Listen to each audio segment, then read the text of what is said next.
Assalomu alaykum qadrli tomoshabinlar va kanalimiz obunachilari. Bugun biz sizning nafaqangizga, oilaviy byudjetingizga jiddiy ta'sir qilishi mumkin bo'lgan juda muhim va dolzarb mavzuni muhokama qilamiz. Agar siz pensioner bo'lsangiz va kvartirangiz bo'lsa, unda bu video aynan siz uchun. Tayyor turishingiz kerak bo'lgan yangiliklar bor va ular sizning moddiy ahvolingizga bevosita ta'sir qilishi mumkin. Yangi qonunchilikka ko'ra ko'plab pensionerlar endi ko'chmas mulk uchun qo'shimcha to'lovlarni amalga oshirishga majbur bo'lishadi. Bu nima degani? Bu qanday amalga oshiriladi? Kimlar uchun bu muhim? Kimlar esa xavotir olmasa ham bo'ladi? Bularning barchasini bugun juda batafsil tahlil qilamiz. Bu juda muhim ma'lumot. Shuning uchun videoni oxirigacha diqqat bilan ko'ring. Hozirning o'zida kanalimizga obuna bo'lishni va shu videoga like bosishni unutmang. Bu bizga ko'proq odamlarga ushbu muhim ma'lumotni yetkazishimizga yordam beradi va sizning qo'llab-quvvatlashingiz biz uchun juda qadrli. Muammoning mohiyati oldin qanday edi va endi nima o'zgardi? Keling, avval vaziyatni tushunib olaylik. Ko'p yillar davomida mamlakatimizda pensionerlar uchun ko'chmas mulk solig'i borasida ancha qulay sharoitlar yaratilgan edi. Ya'ni ko'p hollarda pensionerlar, ayniqsa agar ularning nomida bitta uy-joy, bitta kvartira bo'lsa, bu mulk uchun soliq imtiyozlaridan foydalanishgan. Ko'pgina hollarda ular hech qanday soliq to'lamaganlar yoki juda ramziy miqdorda to'laganlar. Bu davlat tomonidan o'z hayotini el yurtga bag'ishlagan, pensiya yoshiga yetgan fuqarolarimizga ko'rsatilayotgan alohida e'tibor va yordam edi. Ularning o'zining shaxsiy yashash joyi uchun soliq yukini yengillashtirish, ularning ijtimoiy himoyasini ta'minlash maqsad qilingan edi. Bu tizim juda ko'p yillar davomida muvaffaqiyatli ishladi va pensionerlar uchun ko'chmas mulk egaligi bilan bog'liq xavotirlarni kamaytirdi. Ko'pchilik pensionerlar o'zlarining yagona uylari uchun soliq to'lash majburiyatidan butunlay ozod qilingan edilar. Ba'zi holatlarda hatto ikkinchi yoki uchinchi darajali mulklar uchun ham yengilliklar mavjud bo'lishi mumkin edi. Ammo asosiy diqqat pensionerning yashash joyiga qaratilgan edi. Masalan, agar pensionerning bir kvartirasi bo'lsa, uning mulk solig'idan butunlay ozod qilingan. Bu esa unga o'z nafaqasini kundalik ehtiyojlariga sarflash imkonini bergan. Bu tizim o'zining soddaligi va insonparvarligi bilan ajralib turardi. Endi esa, aziz do'stlar, vaziyatda jiddiy o'zgarishlar sodir bo'ldi. O'zbekiston Respublikasining soliq qonunchiligiga kiritilgan so'nggi o'zgartirishlar, xususan ko'chmas mulk solig'i to'g'risidagi qonun hujjatlariga kiritilgan o'zgartirishlar tufayli pensionerlar uchun qo'llanilib kelingan soliq imtiyozlari qayta ko'rib chiqildi va yangi qoidalar joriy etildi. Asosiy o'zgarish shundaki, endilikda pensionerlar uchun ko'chmas mulk solig'i bo'yicha imtiyozlar miqdori va shartlari o'zgartirildi. Ya'ni ilgari bir nechta mulkka ega bo'lgan pensionerlar ham qisman yoki to'liq imtiyozlardan foydalangan bo'lishlari mumkin bo'lsa, endilikda bu imtiyozlar ma'lum bir chegaralar doirasida amal qiladi. Eng muhimi, ko'pchilik pensionerlar uchun birinchi kvartira soliqdan butunlay ozod qilingan bo'lsa-da, agar pensionerning nomida ikkinchi yoki undan ko'proq kvartira mavjud bo'lsa, ushbu ikkinchi va keyingi kvartiralar uchun to'liq soliq to'lash majburiyati yuzaga keladi. Shuningdek, birinchi kvartiraning ham maydoni yoki kadastr qiymati bo'yicha ma'lum chegaralar belgilangan bo'lishi mumkin. Bu degani, endilikda pensionerlar o'zlarining har bir kvartirasining kadastr qiymati yoki maydoniga qarab qo'shimcha soliq to'lashlari kerak bo'ladi. Bu o'zgarishlar birdaniga yoki bosqichma-bosqich joriy etilishi mumkin. Shuning uchun diqqatli bo'lishingiz muhimdir. Masalaning tub mohiyati shundaki, davlat soliqlarni adolatli taqsimlashga va mulk egaligini tartibga solishga harakat qilmoqda. Agar sizning nomingizda ikkinchi yoki uchinchi kvartira bo'lsa, davlat uni shaxsiy yashash joyi sifatida emas, balki investitsiya yoki daromad manbai sifatida ko'rib chiqadi va shu sababli undan soliq undirishni lozim deb topadi. Bu o'zgarishlar mantiqan to'g'ri bo'lishi mumkin. Ammo pensionerlar uchun bu kutilmagan moliyaviy yukni keltirib chiqarishi mumkin. Shuning uchun bu yangi qoidalarni har bir fuqaro, ayniqsa pensionerlar diqqat bilan o'rganib chiqishlari shart. Chunki bu soliq to'lovlari sizning nafaqangizdan ancha katta miqdorni tashkil qilishi va byudjetingizga sezilarli ta'sir qilishi mumkin. Bu o'zgarishlar nafaqat yirik shaharlarda, balki butun mamlakat bo'ylab amal qiladi. Tushunish kerakki, bu qarorlar davlat byudjetini to'ldirish, ijtimoiy xarajatlarni qoplash va mamlakat iqtisodiyotini mustahkamlash maqsadida qabul qilinadi. Biroq Bizning vazifamiz sizlarni bu o'zgarishlar haqida to'liq xabardor qilish va har qanday kutilmagan holatga tayyor bo'lishingizga yordam berish. Asosiy qism 1. Batafsil tahlil. Nimalarni bilishingiz kerak? Kimlar xavotir qilishi kerak? Kimlar esa xavotir olmasa ham bo'ladi. Keling, endi bu yangiliklarni batafsil tahlil qilamiz. Nimalarni bilishingiz kerak? Avvalo, ko'chmas mulk solig'i endilikda ko'chmas mulkning kadastr qiymatiga asoslanadi. Bu degani sizning kvartirangizning joylashuvi, maydoni, holati va bozordagi narxi uning kadastr qiymatiga ta'sir qiladi. Kadastr qiymati qancha yuqori bo'lsa, soliq miqdori ham shuncha ko'p bo'ladi. Ilgari imtiyozlar ko'pincha kvartiraning maydoniga qarab berilgan bo'lsa, endi kadastr qiymati asosiy mezonlardan biriga aylangan. Bu o'zgarishlar mulkning real bozor qiymatini aks ettirishga qaratilgan bo'lib, adolatli soliqqa tortish tamoyilini kuchaytirishni maqsad qiladi. Har bir mulkning kadastr qiymati Davlat kadastr palatasi tomonidan belgilanadi va vaqti bilan qayta ko'rib chiqiladi. Shuning uchun sizning mulkingizning kadastr qiymati o'zgargan bo'lishi mumkinligini doim yodda tuting. Kimlar xavotir qilish kerak? Agar siz pensioner bo'lsangiz va nomingizda birdan ortiq kvartir mavjud bo'lsa, siz albatta ushbu masalaga jiddiy e'tibor qaratishingiz kerak. Masalan, siz bir kvartirada yashaysiz. Ikkinchi kvartirani esa ijara haqi evaziga ijaraga bergan bo'lishingiz mumkin. Yoki uni farzandingizga yashash uchun bergan bo'lishingiz mumkin. Yoxud uzoq yillik jamg'armangiz evaziga sarmoya kiritib sotib olgan bo'lishingiz mumkin. Bunday holatlarda ikkinchi va undan keyingi har bir kvartira uchun sizdan to'liq soliq undirilishi ehtimoli juda yuqori.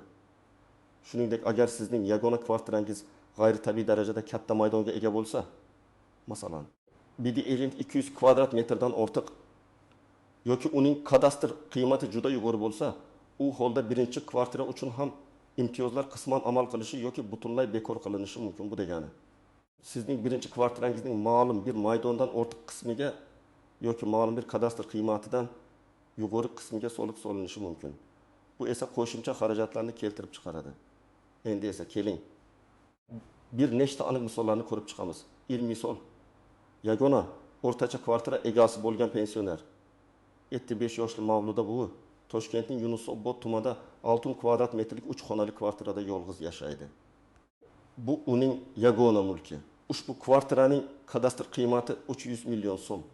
Yangi qonunchilikka ko'ra, agar birinchi kvartira uchun soliq imtiyozi 100 kvadrat metrgacha bo'lgan maydonni yoki ma'lum bir kadastr qiymatini qoplasa, Mavluda buvining kvartirasi ushbu me'yorlarga to'liq mos keladi. Demak, Mavluda bu uchun hech qanday qo'shimcha to'lov yuzaga kelmaydi. U ilgari bo'lgani kabi o'zining yagona uy joyi uchun soliqdan to'liq ozod qilinadi. U xotirjam bo'lishi mumkin. Bu holatda pensionerning turar joy maydoni va uning kadastr qiymati davlat tomonidan belgilangan me'yorlarga mos kelganligi sababli soliq yuki unga tegishli emas. Bu pensionerlarimizning katta qismini tashkil qiladi va ular xavotir olmasa ham bo'ladi. Ikki misol. 2 kvartira egasi bo'lgan pensioner 70 yoshli Karim Bobo Mirzo Ulug'bek tumanida 70 kvadrat metrlik kvartirada yashaydi. Bundan tashqari, uning Yakkasaroy tumanida Exir kvadrat metrlik ikkinchi kvartirasi ham bor. Bu kvartirada uning nabirasi talabalik davrida yashaydi. Birinchi kvartiraning kadastr qiymati 250 million so'm, ikkinchisiniki esa 2 million so'm. Yangi qoidalar bo'yicha Karim Boboning Mirzo Ulug'bek tumanidagi birinchi kvartirasi uchun soliq imtiyozi saqlanib qolishi mumkin, agar u belgilangan me'yorlardan oshmasa. Ammo Yakkasaroy tumanidagi ikkinchi kvartirasi uchun u to'liq ko'chmas mulk solig'ini to'lashi shart bo'ladi. Agar ko'chmas mulk solig'i stavkasi, masalan, kadastr qiymatining 0,1% tashkil etsa, u holda Karim Bobo ikkinchi kvartirasi uchun 2000 so'm, 25 bo'l 7000 so'm yillik soliq to'lash kerak bo'ladi. Bu uning nafaqasiga qo'shimcha yuk bo'ladi va uni hisobga olishi shart. Bu miqdor har yili to'lanishi kerak bo'ladi va o'z vaqtida to'lanmagan taqdirda penya hisoblanishi mumkin. Shuning uchun Karim Bobo kabi pensionerlar o'z mulklarini tekshirib, tegishli soliq idorasiga murojaat qilishlari kerak. 3 misol. Katta va qimmat kvartira egasi bo'lgan pensioner 18 yoshli Zulfiya opa. U Shilonzor tumanining nufuzli hududida joylashgan 1000 kvadrat metrlik juda katta kvartirada yashaydi. Bu uning yagona mulki. Kvartiraning kadastr qiymati 800 million so'm. Ilgari katta maydonga qaramay, u soliqdan to'liq ozod qilingan bo'lishi mumkin edi. Biroq yangi qonunchilikka ko'ra agar birinchi kvartira uchun ham maydon yoki kadastr qiymati bo'yicha cheklovlar joriy etilgan bo'lsa, masalan 100 kvadrat metrdan ortiq qismiga soliq solinishi yoki kadastr qiymati 5 million so'mdan oshsa, Zulfiya opa qo'shimcha soliq to'lashi mumkin. Agar soliq imtiyozi 1 kvadrat metrga qadar amal qilsa, unda Zulfiya opa 7 kvadrat metrlik qismi uchun soliq to'lash kerak bo'ladi. Yoki kadastr qiymati bo'yicha chegara belgilangan bo'lsa, belgilangan miqdordan ortiqcha qismiga soliq solinadi. Misol uchun agar 100 kvadrat metrdan oshgan har bir kvadrat metr uchun hisob-kitob qilinadigan bo'lsa va har bir metr uchun soliq miqdori deylik 10 ming so'm deb belgilangan bo'lsa, u holda Zulfiya opa 10 ming 500 ming so'm soliq to'lashi kerak bo'ladi. Agar uyingizning kadastr qiymati juda yuqori bo'lsa, unda soliq miqdori yanada ortishi mumkin. Bu Zulfiya opaning nafaqasidan sezilarli miqdorni talab qilishi mumkin. 4 misol. Boshqa shaharda kvartirasi bor pensioner 72 yoshli Ahmad aka Toshkentda yashaydi. Lekin Samarqandda meros bo'lib qolgan 45 kvadrat metrlik kichik kvartirasi bor. Ilgari bu ikkala mulk ham soliqdan ozod qilingan bo'lishi mumkin edi. Chunki u har bir shaxsga bitta mulk uchun imtiyoz berilish tamoyiliga mos kelgan. Ammo yangi qoidalar shaxsga emas, balki mulkning soniga qaratilgan bo'lsa, Toshkentdagi asosiy yashash joyi soliqdan ozod bo'lsa-da, Samarqanddagi ikkinchi kvartira uchun Ahmad aka ko'chmas mulk solig'ini to'lashi shart bo'ladi. Bu holatda ham agar soliq stavkasi kadastr qiymatining 2,5 bo'lsa va Samarqanddagi kvartiraning kadastr qiymati 200 million so'm bo'lsa, Ahmad aka 200 million, 2,5 badimi 500 ming so'm yillik soliq to'lash kerak bo'ladi. Bu miqdor uning uchun qo'shimcha moliyaviy yuk bo'lib, har yili to'lab borilishi lozim. Kimlar esa xavotir olmasa ham bo'ladi. Agar siz pensioner bo'lsangiz va nomingizda faqat bitta o'rtacha kattalikdagi kvartira yoki uy bo'lsa, xavotir olishga hojat yo'q. Aksariyat hollarda sizning yagona mulkingiz uchun soliq imtiyozlari saqlanib qoladi. Ya'ni agar sizning kvartirangizning maydoni yoki kadastr qiymati davlat tomonidan belgilangan chegaralardan oshmasa, siz ilgari bo'lgani kabi soliqdan ozod bo'lasiz. Odatda bu cheklovlar o'rtacha daromadli oilalarning ehtiyojlarini qondiradigan turar joylar uchun mo'ljallangan. Masalan, agar soliq imtiyozi 200 kvadrat metrgacha bo'lgan maydonni qoplasa va sizning kvartirangiz 70 kvadrat metr bo'lsa, siz hech qanday qo'shimcha to'lov qilmaysiz. Bu yerda muhimi qonun hujjatlarida belgilangan aniq me'yorlarni bilish. Bu me'yorlar hukumat tomonidan vaqti bilan yangilanib turishi mumkin. Shuning uchun rasmiy manbalardan ma'lumot olish muhim. Asosiy qism 2. Qoidadan istisnolar. Qaltis jihatlar va noaniq nuanslar hech bir qoida istisnolarsiz bo'lmagani kabi bu yangi soliq qoidalarida ham ba'zi istisnolar, e'tibor berish kerak bo'lgan qaltis jihatlar va kutilmagan nuanslar mavjud. Keling, bularni batafsil ko'rib chiqamiz. Istisnolar alohida toifadagi pensionerlar uchun imtiyozlar saqlanib qolishi mumkin. Masalan, urush faxriylari, mehnat faxriylari, Chernobil fojiasi oqibatlarini bartaraf etishda ishtirok etgan shaxslar. Shuningdek, va guruh nogironligi bo'lgan shaxslar uchun ko'chmas mulk solig'i bo'yicha kengroq imtiyozlar yoki to'liq ozodliklar mavjud bo'lishi mumkin. Bu toifadagi fuqarolarimiz jamiyatning alohida e'tiboriga muhtoj bo'lganliklari sababli davlat ularga har doim yordam berishga intiladi. Agar siz ushbu toifalarga kirsangiz, soliq idorasiga murojaat qilib, sizga taalluqli imtiyozlar haqida to'liq ma'lumot olishingiz shart. Buning uchun tegishli hujjatlarni, masalan, faxriy guvohnomasi, nogironlik haqidagi ma'lumotnoma taqdim etishingiz kerak bo'ladi. Shuningdek, kvartira emas, balki boshqa turdagi mulk, masalan, yordamchi binolar, garaj, omborxona, xona uchun ham soliq hisoblash tartibi farq qilishi mumkin. Lekin bizning bugungi videomiz aynan kvartiralar haqida bo'lganligi sababli asosiy e'tibor shu turdagi mulkka qaratilgan. Agar kvartirangizda kichik biznes uchun biror joy ajratilgan bo'lsa, bu ham soliqqa tortishda o'ziga xosliklarga ega bo'lishi mumkin. Mulk bir nechta egalar orasida bo'lingan bo'lsa, soliq qanday hisoblanadi? Agar kvartira bir nechta shaxsning umumiy mulki bo'lsa, masalan, er va xotin yoki aka-uka, soliq har bir mulkdorning ulushiga mutanosib ravishda hisoblanadi. Agar pensionerning ulushi soliqqa tortiladigan chegaradan oshmasa, u o'z ulushi uchun soliqdan ozod qilinishi mumkin. Ammo boshqa mulkdorlar o'z ulushlariga mos ravishda soliq to'lashlari kerak bo'ladi. Bu holatda ham soliq idorasi bilan maslahatlashish muhimdir. Qaltis jihatlar. 1. Qonundan bexabarlik eng katta qaltis jihatlardan biri bu pensionerlarning yangi qonun hujjatlaridan bexabar qolishidir. Ko'pchilik o'zining doimiy soliq imtiyozlariga ishonib, yangi o'zgarishlar haqida bilmasligi mumkin. Bu esa kutilmagan soliq qarzdorligining yuzaga kelishiga va penyalarning hisoblanishiga olib keladi. Soliq xabarnomasini olgunlarcha bilmasdan yurishlari ularga moliyaviy zararga olib kelishi mumkin. 2. Eskirgan kadastr qiymati yoki uning keskin oshishi ko'chmas mulkning kadastr qiymati vaqti bilan qayta baholanadi. Agar sizning mulkingizning kadastr qiymati oxirgi paytlarda sezilarli darajada oshgan bo'lsa, bu kutilganda ancha yuqori soliq miqdoriga olib kelishi mumkin. Ba'zan pensionerlar o'z mulklarining kadastr qiymati haqida to'liq ma'lumotga ega bo'lmaydilar. Bu ma'lumotni Davlat kadastr palatasining hududiy bo'limlaridan yoki e-xizmatlar portali orqali olish mumkin. 4. Bürokratiya va tushunmovchiliklar. Soliq xabarnomalaridagi murakkab til, soliq idoralariga borib savollarga javob olishdagi qiyinchiliklar. Hujjatlarni to'g'ri to'ldirishdagi chalkashliklar pensionerlar uchun jiddiy muammo bo'lishi mumkin. Ba'zan tushunarsiz hisob-kitoblar kelishi va ularni tushunish uchun ko'p vaqt va kuch sarflashga to'g'ri kelishi mumkin. 4. Firibgarlar. Afsuski, har qanday yangi qonun yoki qoida joriy etilganda firibgarlar ham faollashadi. Ular o'zlarini soliq idorasi xodimi yoki yurist qilib ko'rsatib, pensionerlarning bexabarligidan foydalanib, ulardan pul undirishga yoki shaxsiy ma'lumotlarini qo'lga kiritishga urinishlari mumkin. Har doim rasmiy manbalardan ma'lumot oling va shubhali shaxslarga ishonmang. Noaniq nüanslar. 1. Soliq davri va to'lov muddatlari. Ko'chmas mulk soliq odatda har yili to'lanadi. Soliq davri va to'lov muddatlari qonun hujjatlarida aniq ko'rsatiladi. Odatda soliq xabarnomasi yilning birinchi yarmida yuboriladi va to'lovlar yilning ikkinchi yarmida. Masalan, 15 oktyabrgacha amalga oshirilishi kerak bo'ladi. Bu muddatlarni bilish va ularga rioya qilish juda muhim. 2. Kechiktirilgan to'lov uchun penyalar.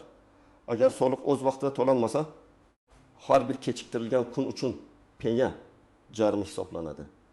Bu penyalar soliq miqdoriga qo'shilib, umumiy qarzni yanada oshirishi mumkin. Shuning uchun to'lov muddatlariga diqqat qiling va ularni o'z vaqtida amalga oshiring. Soliqni qayta ko'rib chiqishga norozilik. Agar siz soliq xabarnomasidagi hisob-kitoblar bilan rozi bo'lmasangiz, sizda norozilik bildirish huquqi bor. Buning uchun siz soliq idorasiga yozma ariza bilan murojaat qilishingiz va o'zingizning hisob-kitoblaringizni asoslab berishingiz kerak bo'ladi. Ba'zan hisob-kitoblarda xatolar bo'lishi mumkin. Shuning uchun diqqatli bo'lishingiz va o'zingiz ham tekshirishingiz muhim. 4. Mulk soliq va yer solig'i o'rtasidagi farq. Kvartiralar uchun asosan mulk solig'i to'lanadi.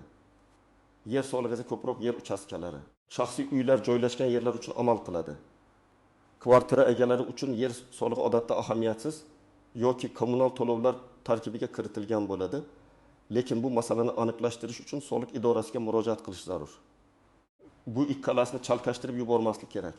5. Agar pensioner bir kvartirasini sotsa, agar pensionerda ikkita kvartira bo'lib, ulardan birini sotsa, u holda keyingi soliq davridan boshlab uning soliq majburiyati bir kvartira uchun imtiyoz doirasida qoladi va ikkinchi kvartira uchun soliq to'lash majburiyati bekor bo'ladi. Albatta, savdo jarayoni ham o'ziga xos soliq talablariga ega bo'lishi mumkin, lekin bu boshqa mavzu.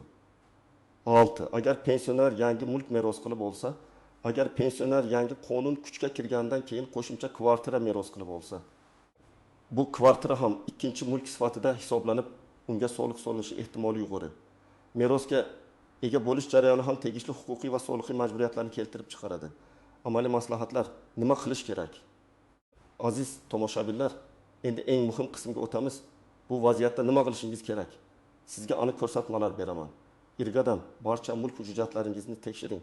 Avvalo, o'zingizning nomingizda nechta kvartira yoki boshqa ko'chmas mulk borligini aniqlang. Barcha kadastr hujjatlaringizni, mulkchilik guvohnomalaringizni, oldi-sotdi shartnomalarini ko'zdan kechiring. Hujjatlarning haqiqiyligiga va to'g'ri rasmiylashtirilganligiga ishonch hosil qiling. Agar qandaydir hujjat yo'qolgan bo'lsa yoki eskirgan bo'lsa, uni tiklash yoki yangilash uchun tegishli idoralarga, kadastr agentligi, davlat xizmatlari markazlari murojaat qiling. Bu sizning qo'lingizda asosiy ma'lumot manbai bo'ladi. 2 qadam. Kvartirangizning kadastr qiymatini aniqlang. mulk solig'i aynan kadastr qiymatiga bog'liq bo'lganligi sababli bu ma'lumotni bilish juda muhim. Siz Davlat kadastr palatasining hududiy bo'limlariga shaxsan murojaat qilib, o'zingizning kvartirangizning kadastr qiymati haqida ma'lumot olishingiz mumkin. Shuningdek, ko'plab hududlarda bu ma'lumotni yagona interaktiv davlat xizmatlari portalining my.gov.uz tegishli bo'limlari orqali onlayn tarzda ham tekshirish imkoniyati mavjud. Portal orqali ID karta yoki yordamida ro'yxatdan o'tib, kadastr xizmatlari bo'limiga kirib, o'z mulkingiz haqidagi ma'lumotlarni so'rashingiz mumkin. Bu sizga uyingizning joriy bahosi qancha ekanligini ko'rsatadi. 3 qadam yangi qonun hujjatlarini o'rganing. Soliq kodeksiga kiritilgan so'nggi o'zgartirishlarni, xususan jismoniy shaxslardan olinadigan mol-mulk solig'i bo'yicha qoidalarni diqqat bilan o'rganing.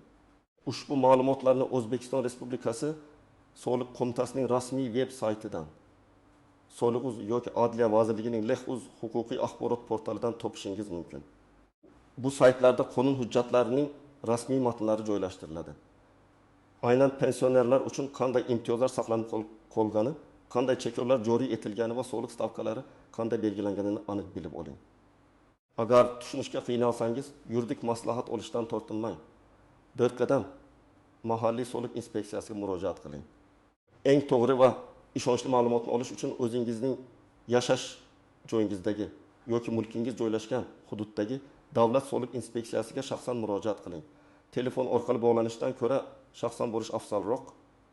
Chunki sizning savollaringizga to'liqroq javob berishlari va hujjatlaringizni ko'rib chiqishlari mumkin. Borishdan oldin pasportingizni, pensiyaga guvohnomangizni, barcha mulk hujjatlaringizni, kadastr, mulkchilik guvohnomasi tayyorlab qo'ying. Soliq inspektori bilan o'zingizning aniq vaziyatingizni, nechta mulk bor, qayerda joylashgan, maydoni qancha batafsil tushuntiring va soliq hisob-kitobini so'rang.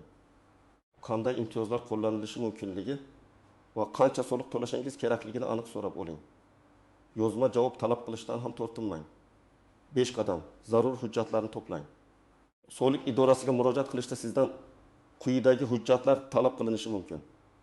Pasportingizning asl nusxasi va nusxasi, pensiya guvohnomangizning asl nusxasi va nusxasi, ko'chmas mulk, kvartira mulkchilik huquqini tasdiqlovchi hujjatlar, kadastr pasporti, mulkchilik guvohnomasi, oldi-sotdi shartnomasi, meros guvohnomasi va H2 agar mavjud bo'lsa, imtiyozlarga ega ekanligingizni tasdiqlovchi hujjatlar, masalan, faxriy guvohnomasi, nogironlik haqidagi ma'lumotnoma. Barcha hujjatlaringizni tartibga solib, ularning nusxalarini ham tayyorlab qo'ying. 6 qadam. Professional maslahat oling. Agar kerak bo'lsa, agar sizning vaziyatingiz murakkab bo'lsa yoki soliq hisob kitoblari tushunarsiz tuyulsa, yurist yoki soliq bo'yicha mutaxassis maslahatidan foydalaning. Ularning yordami bilan siz barcha nuanslarni tushunib olishingiz, moliyaviy xavflarni kamaytirishingiz va qonuniy yo'l bilan o'zingizning huquqlaringizni himoya qilishingiz mumkin. Bu ayniqsa bir nechta mulkka ega bo'lgan yoki mulki katta qiymatga ega bo'lgan pensionerlar uchun tavsiya etiladi. 7 qadam byudjetingizni rejalashtiring. Agar siz qo'shimcha soliq to'lashingiz kerakligi aniq bo'lsa, bu to'lovlar uchun o'z byudjetingizni oldindan rejalashtiring. Har yili qancha miqdorda soliq to'lashingiz kerakligini bilgan holda. Bu summani o'z nafaqangizdan ajratib borishga harakat qiling. Bu kutilmagan moliyaviy qiyinchiliklarning oldini oladi. 8 qadam to'lov usullari. Mol-mulk solig'ini to'lash uchun bir nechta usullar mavjud. Siz bank kassalari orqali, mobil ilovalar, masalan, Paynet, Klik, Payme kabi to'lov tizimlari orqali, shuningdek, Davlat soliq xizmatining onlayn portali, Misolxuz orqali to'lovlarni amalga oshirishingiz mumkin.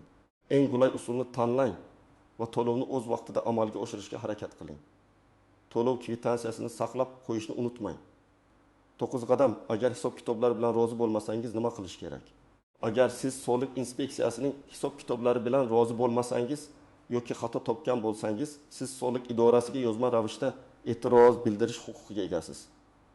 Ariza yozib, unda o'zingizning dalillaringizni, hisob-kitoblaringizni va nima uchun hisoblangan soliq noto'g'ri deb hisoblayotganingizni aniq ko'rsating. Atingizga tegishli hujjatlarning nusxalarini ilova qiling. Agar soliq idorasidan qoniqarli javob olmasangiz, yuqori turuvchi soliq organlariga yoki sudga murojaat qilish huquqingiz bor. Bu jarayon biroz vaqt talab qilishi mumkin. Shuning uchun sabrli bo'ling va barcha harakatlaringizni hujjatlashtirib boring. Xulosa va yakuniy chaqiriq aziz do'stlar. Bugungi videomizda biz pensionerlar uchun ko'chmas mulk solig'i bo'yicha yuzaga kelgan yangiliklar ularning sizning hayotingizga qanday ta'sir qilishi mumkinligini batafsil muhokama qildik. Esingizda tuting, bu o'zgarishlar barcha pensionerlarga ta'sir qilmaydi. Ammo nomida birdan ortiq kvartira bo'lgan yoki yagona kvartirasi juda katta va qimmat bo'lgan pensionerlar albatta bu masalaga jiddiy e'tibor qaratishlari kerak. Bilim bu kuch, ma'lumotga ega bo'lish va o'z vaqtida tegishli choralarni ko'rish sizni moliyaviy jihatdan himoyalaydi va kutilmagan yoqimsiz vaziyatlardan asraydi. Shunday ekan, yuqorida aytilgan barcha maslahatlarga amal qiling. Mulk hujjatlaringizni tekshiring, kadastr qiymatini aniqlang, yangi qonun hujjatlarini o'rganing va eng muhimi, o'zingizning hududingizdagi soliq inspeksiyasiga murojaat qilib, o'zingizning shaxsiy vaziyatingiz bo'yicha aniq ma'lumot oling. Hech qanday shubhali shaxslarga ishonmang. Faqat rasmiy manbalardan ma'lumot oling. O'z fikrlaringizni va tajribalaringizni izohlarda yozib qoldiring. Bu video sizga foydali bo'lgan bo'lsa, like bosing va kanalimizga obuna bo'lishni unutmang. Sizning qo'llab-quvvatlashingiz biz uchun juda muhim va bizga shu kabi muhim va foydali ma'lumotlarni taqdim etishda ilhom bag'ishlaydi. O'zimizning pensionerlarimizga yordam berish, ularni har qanday kutilmagan holatlardan ogohlantirish barchamizning burchimiz. Kelajakda ham shu kabi dolzarb mavzularni birga muhokama qilishda davom etamiz. Salomat bo'ling.